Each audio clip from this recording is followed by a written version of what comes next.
નમસ્કાર દોસ્તો, દેશ અને દુનિયા અને ગુજરાતના તાજા મોટા અને સૌથી મહત્વપૂર્ણ સમાચાર જાણીએ તે પહેલા જો તમે ચેનલમાં નવા હોય તો ચેનલને સબસ્ક્રાઇબ કરી લો અને વિડીયોને લાઇક કરી લો. એક નવા જ સમાચાર સામે આવ્યા છે, જેમાં જમ્મુ અને કાશ્મીરમાં ભારે વરસાદ થયો છે. જેમાં આપણે વાત કરીએ તો જી હા મિત્રો, જમ્મુ અને કાશ્મીરમાં ભારે વરસાદના કારણે ફિલહાલ અને બગલીહાલ ડેમના દરવાજા ખોલવામાં આવ્યા છે. જી હા મિત્રો, ચિનાબ નદી પરના બગલીહાલ ડેમના દરવાજા ખોલવામાં આવ્યા છે, જેના લીધે પાકિસ્તાનની અંદર ખૂબ જ ભારે પાણીનો ધસારો વધી રહ્યો છે.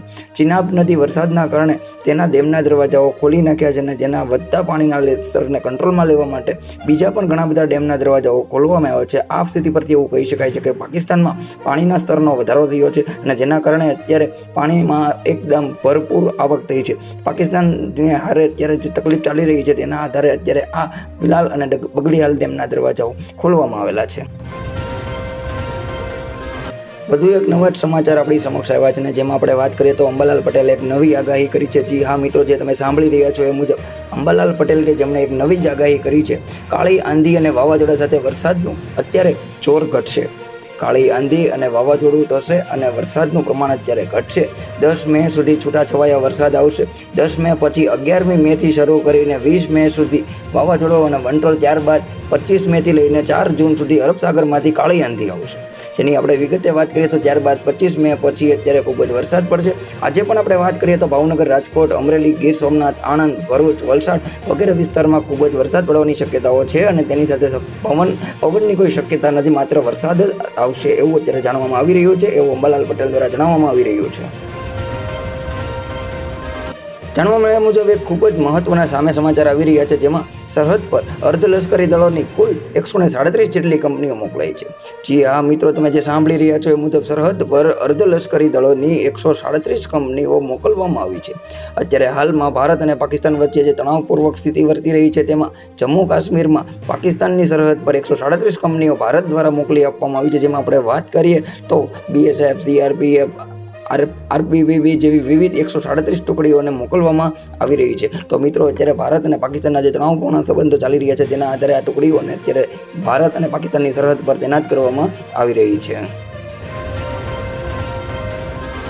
ઈરાનના વિદેશ મંત્રી સાથે ભારતીય સેનાના જે અધ્યક્ષ છે S જયશંકર, જેમણે દ્વિપક્ષીય બેઠકમાં મહત્વનું એક નિવેદન આપેલ છે, જેમણે તેમને જણાવ્યું છે કે મિત્રો, અત્યારે ઈરાનના વિદેશ મંત્રી સાથે S જયશંકરની દ્વિપક્ષીય બેઠક યોજાઈ હતી, જેમાં તેમણે ખૂબ મહત્વનું એક એવું નિવેદન આપેલ છે. જેમાં દ્વિપક્ષીય બેઠકમાં S જયશંકર દ્વારા કહેવામાં આવ્યું છે કે જો અમારા પર લશ્કરી હુમલો કરવામાં આવશે, એટલે કે પાકિસ્તાન દ્વારા ભારત પર જો લશ્કરી હુમલો કરવામાં આવશે તો તેનો જવાબ આપવા માટે કોઈ પણ શંકા ન હોવી જોઈએ અને ભારત તેનો વળતો પ્રહાર એની જ ભાષામાં આપવામાં આવશે, તેવું અત્યારે ભારતના લશ્કરી દળના પ્રમુખ છે S જયશંકર દ્વારા જણાવવામાં આવી રહ્યું છે.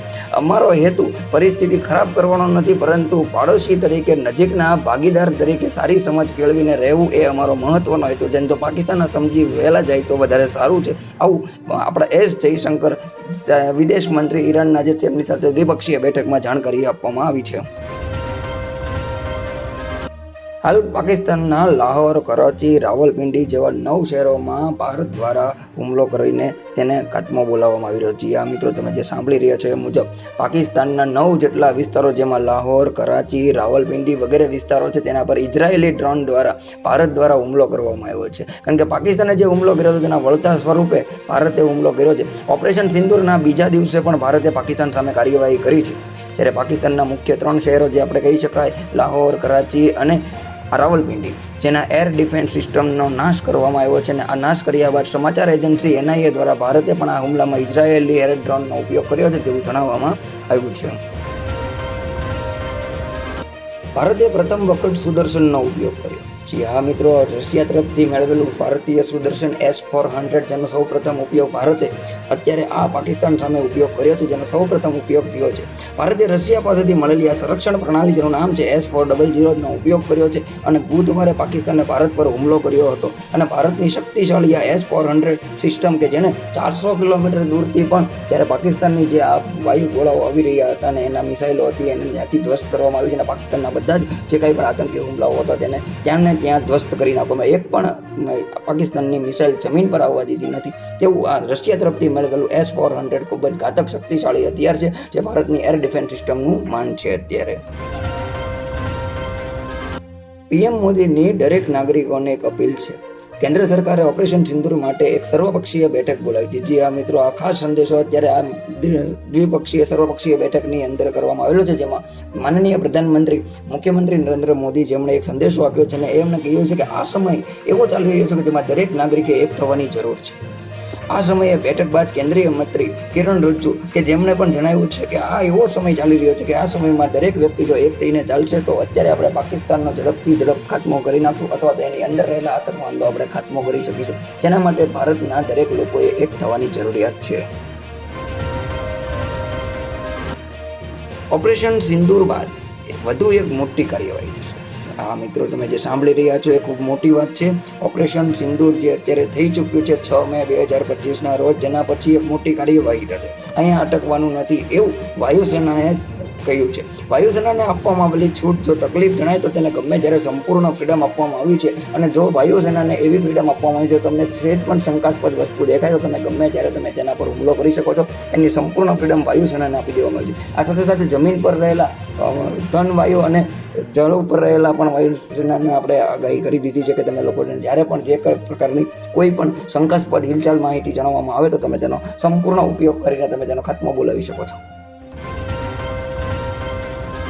ત્યાર પછી દોસ્તો, આ સિવાયના બીજા સમાચારની ઝડપથી વાત કરવામાં આવે તો પાકિસ્તાની રક્ષા મંત્રીએ કહ્યું કે ભારતના સૈન્ય ઠેકાણાઓ પર હુમલો કરીશું. જી હા દોસ્તો, બુધવારે સંસદમાં ભાષણ આપ્યા બાદ પાકિસ્તાનના પીએમ શાહબાજ શરીફે ટીવી ઉપર જનતાને સંબોધિત કરી હતી. તો તેમણે કહ્યું કે અમે તમારા દેશની રક્ષા. દોસ્તો, આ સિવાયના બીજા સમાચારની ઝડપથી વાત કરવામાં આવે તો પાકિસ્તાની રક્ષા મંત્રીએ કહ્યું કે ભારતના સૈન્ય ઠેકાણાઓ પર હુમલો કરીશું. જી હા દોસ્તો, બુધવારે પીએમએ ચેતવણી આપી હતી કે પાકિસ્તાનના પીએમ શાહબાજ શરીફે ટીવી ઉપર જનતાને સંબોધિત પાકિસ્તાને કડક જવાબ કહ્યું કે અમે તમારા દેશની રક્ષા માટે અમારા છેલ્લા પાકિસ્તાનના આ નિવેદન વિશે તમારું શું જવાબ ફટાફટ નીચે કમેન્ટમાં જણાવજો. પાછળ ધકેલી દીધું હતું. તો પાકિસ્તાની પીએમએ ચેતવણી પણ આપી હતી કે ભારતે લોહીના દરેક ટીપાની કિંમત ચૂકવી.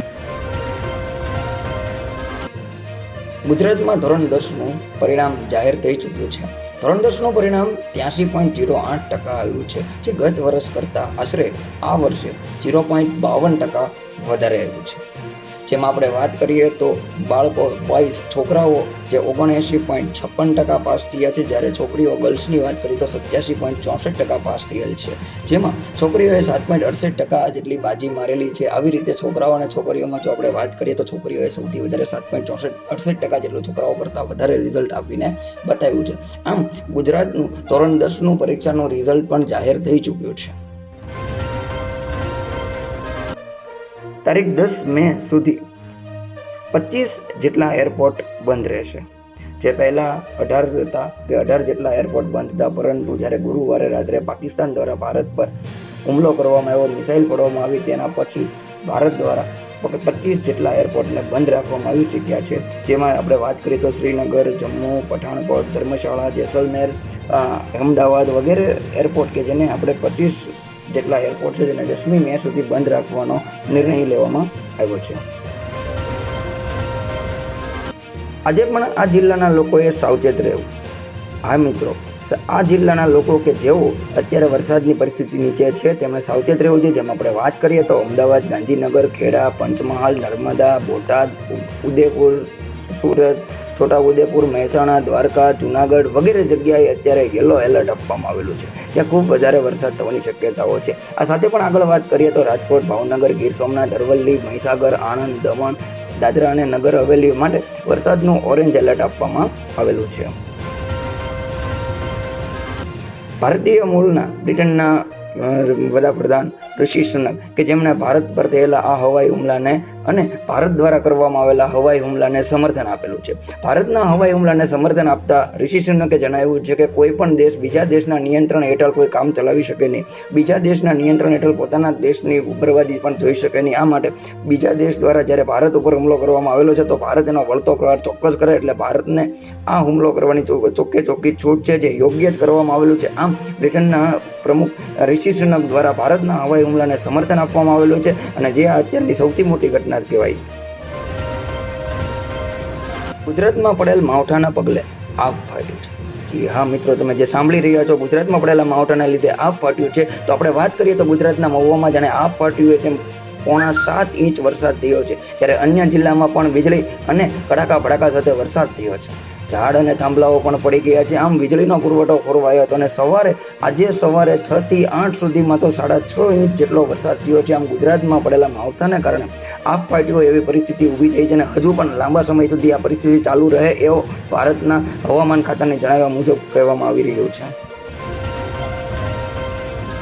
ગુજરાતના પ્રવાસીઓ માટે એક ખૂબ જ કહી શકાય એવી ભયજનક માહિતી સામે આવી છે, જેમાં ભારત દ્વારા ઓપરેશન સિંદૂરના કારણે ગુજરાતમાં 0 પોઈન્ટ પર નહીં જઈ શકે. એટલે કે ગુજરાતના એવા સ્થળો છે કે જ્યાં ભારતની પાકિસ્તાનની સરહદ નજીક આવે, જેમાં ગુજરાતની તરફ આવતા પાકિસ્તાનની સરહદ પર લોકો નહીં જઈ શકે. પ્રવાસીઓને જવાની ચોખ્ખી છૂટ આપવામાં આવી નથી. બનાસકાંઠા અને કચ્છની પાકિસ્તાનના આ બોર્ડર પર 0 પોઈન્ટ પર નહીં જઈ શકાય. ત્યાં પ્રવાસીઓ ફક્ત નડાબેટ અને ટુરિઝમ પોઈન્ટ સુધી જ જઈ શકે નથી, આગળ જઈ શકશે નહીં. જ્યારે નડાબેટ પર થતી BSFની પરેડ પોઈન્ટ પણ શનિવાર સુધી બંધ રાખવામાં આવેલી છે. આવી રીતે ગુજરાતના પ્રવાસીઓ હવે કચ્છ અને બનાસકાંઠાથી આગળ જે ભારત પાકિસ્તાનની બોર્ડરના 0 પોઈન્ટ સુધી જઈ શકશે નહીં.